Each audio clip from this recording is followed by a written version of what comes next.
চায়নাতে যেহেতু মেয়েরা বেশি ব্যবসা দেখে, তাই ছেলে মেয়ে সবগুলোই মার্কেটে থাকে বেশিরভাগ সময়।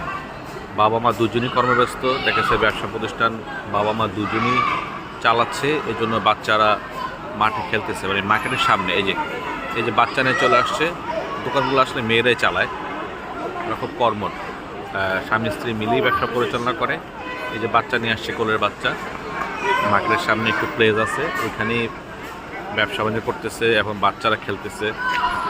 এই যে বাচ্চা এখন ফুটবল খেলতেছে, দেখেন বাবা মা দুজনই ব্যস্ত, এই জন্য তারা মার্কেটের সামনে কিছুটা খোলা জায়গা পেয়ে এখানে ফুটবল খেলতেছে এবং সারাক্ষণ বাচ্চারা সাথেই থাকে।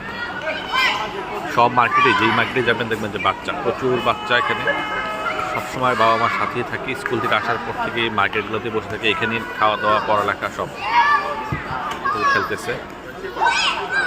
আর এখানে নিরাপত্তার কোনো ঝুঁকি নাই, এই জন্য ছেড়ে দিয়েছে, ওদের মতো ওরা খেলতেছে।